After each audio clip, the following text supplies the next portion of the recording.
Hello, friends. For anyone collecting Social Security right now retirement or survivor benefits, let me ask you something before anything else. When you saw a headline about Social Security medical reviews expanding in 2026, what happened in that first moment? For many people, it was a quiet drop in the chest. Your groceries. The specific margin between managing and not managing, and the idea that a government review could change that, is not a small thing to carry. So here is the clear answer before anything else. If you are collecting Social Security, the Social Security Administration is explicit that retirement benefits are not tied to put that fear down. But here is who this is truly urgent for anyone receiving needs to understand a specific change in 2026 and for everyone on Medicare. There is a free health visit available By the end of this video, you will know exactly which Social Security recipients and you will have 4 specific words that make a free Medicare visit bill. Quick context before we begin. This video is for adults collecting Social Security, particularly anyone unsure whether 2026 medical review headlines apply to them. The goal is to clarify 2 genuinely confusing things: which recipients are subject and what free preventive care Medicare covers that most people have never used. Everything today comes from the Social Security Administration, the official Medicare website, and CMS. This is educational content only, not personalized advice, and nothing here is a promise of any specific benefit amount before major decisions. Consult a licensed professional who understands your circumstances. Starting with the biggest clarification and saving the one that applies to every single Medicare. When you saw the 2026 medical review headline, did your first thought go to your retirement check? Type retirement in the comments. Or if you are on disability and felt that headline aimed directly at you, starting with the most important clarification. Because everything rests on our periodic medical evaluations the Social Security Administration uses to confirm disability benefits are tied specifically to your inability to work due to a medical. Retirement benefits work under a completely different structure. Once you qualify based on your work history and age, those benefits are not connected to your health in any way. Per the Social Security Administration's official guidelines, a continuing disability review cannot affect a retirement payment. No medical evaluation changes your retirement eligibility once you have already qualified. If you are on retirement, exhale right now. Drop the word relieved in the comments, because someone's scrolling to. The people for whom this is urgent are those receiving SSDI or SSI based on, and if that is you, the next several points are built specifically for you. The zero-cost Medicare benefit that applies to every single recipient is coming up shortly. This is the specific number most disability recipients have never heard. And if you receive a ACDR, the Social Security Administration sends a questionnaire asking about your current medical treatment, any work activity, and changes in your condition. That notice is not a termination. But if SSA determines your condition has improved enough that they issue a termination notice. And what happens next depends on. To appeal a disability benefit termination and continue receiving payments during the appeal, you must file within 10 business days of the termination notice, not calendar business days, per the Social Security Administration's guidelines. Filing within that window means your payments continue.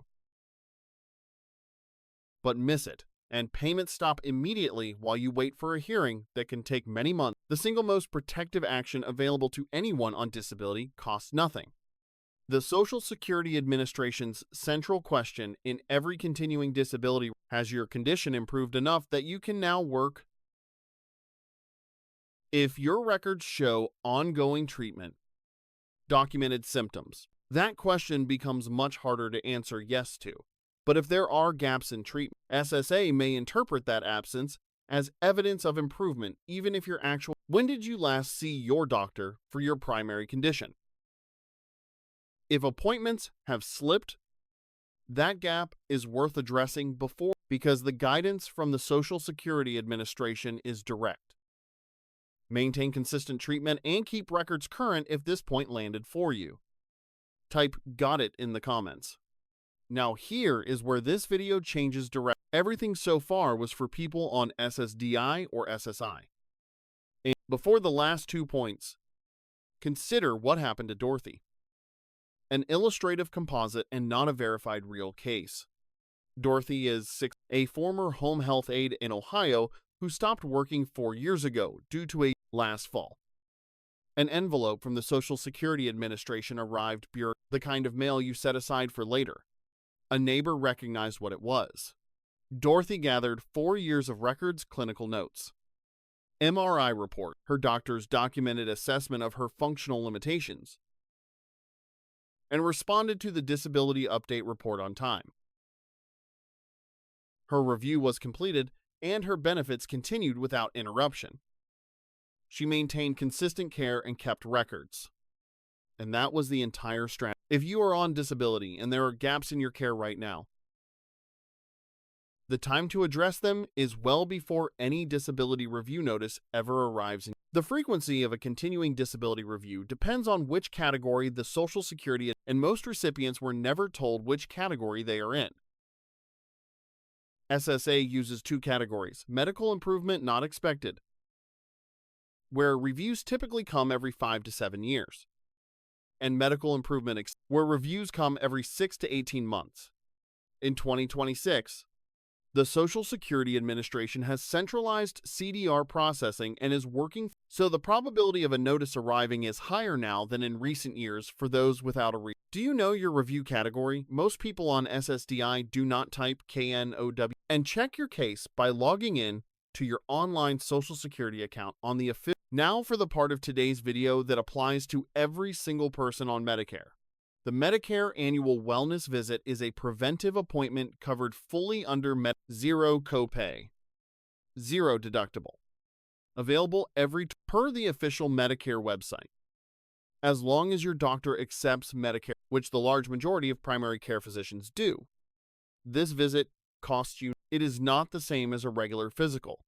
Per CMS guidelines, the annual wellness visit is a personalized prevention plan appointment. Your provider reviews your complete health history, current medications, and family history, creating a prevention plan that includes blood pressure and a fall risk evaluation, an assessment of daily functioning, and a cognitive function assessment that costs you nothing extra. Pause right now and write down 4 words.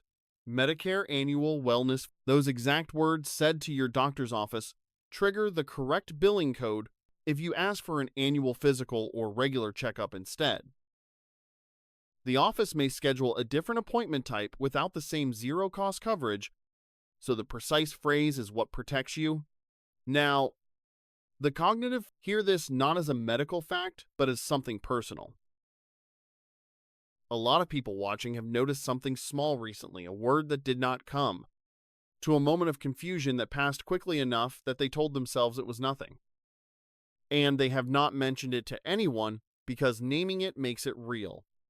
The annual wellness visit includes a structured screening for signs of memory difficulty, impaired judgment, and reduced concentration brief. Early identification of cognitive changes opens access to interventions and planning, and the annual wellness visit includes this screening automatically so you do not have to ask. If something in that last section connected, type S scheduling, because that one comment might be what actually makes you call your doctor tomorrow. Beyond the official Medicare website confirms that Medicare Part B covers a range of preventive cardiovascular screenings every 5 years, diabetes screening twice, bone density screening for women, and depression screening once per year. Vaccines including shingles, pneumonia, flu, and RSV are covered at 100% under Medicare Part B or in 2026. Medicare covered testing for influenza, and strep throat was expanded to include pharmacist-administered tests.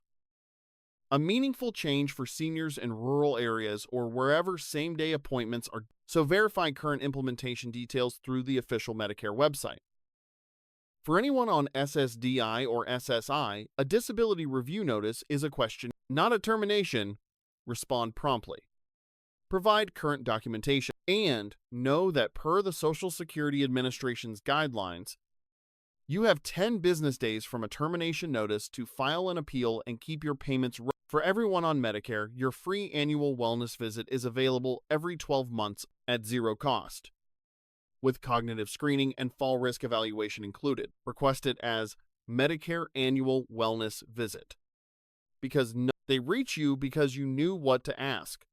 3. If you are on disability, log into your online Social Security account through the official Social Security Administration website. 2. If you are on Medicare and have never had an annual wellness visit, call your primary care doctor today and use the exact phrase Medicare. And if you are in your first 12 months of Part B, ask for the welcome to 1 for any specific decision appealing a CDR, documenting your or maximizing your Medicare preventive coverage. Talk to a licensed professional, because the official sources give you the rules, and a qualified professional helps you apply. If someone you care about is on disability and has never heard of the 10 business day appeal window, or is on Medicare and does not know the annual wellness visit is free, share this video directly with them, because it could be the most useful thing. What actually happens when SSDI disability benefits convert to Social Security? What changes? What stays the same? And what most people